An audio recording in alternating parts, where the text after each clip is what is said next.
I disable buffering so that when I'm using when I'm looking at log results on an Android device, it goes directly to the it gets picked up immediately so I can see the output. If this was set to yes, then this is sort of an advanced topic. The log output would be somewhat delayed occasionally until the buffer filled up and got purged. So what this is saying, as soon as something goes in the buffer, purge it and push it out to the console. So, and that's important for when there's timing-sensitive troubleshooting?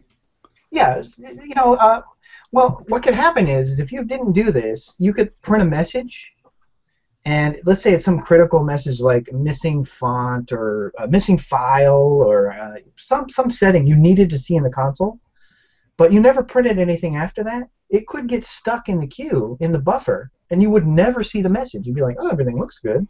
I don't see it in my log. So I don't want that to happen, so I just make sure that it gets purged right away, gets pushed out there right away. Do you happen to know what kind of performance impact that has, if any?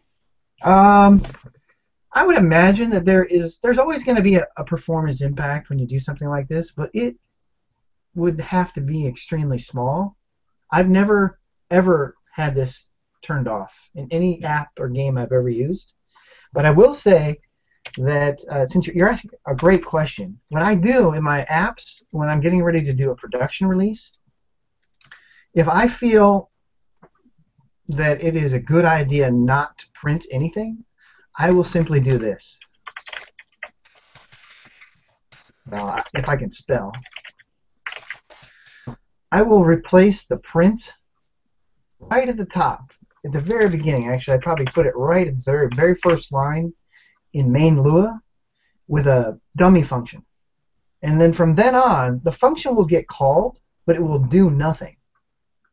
So I've just basically shut off all printing in my app for the production release, which will save you a ton of buffering and creating strings and whatever the print function is doing in the background. The bad side effect there is if you find yourself with a release that's malfunctioning and you want to debug it, well, you're probably not going to see anything in the console anymore except for warnings and errors, which won't help you a whole ton.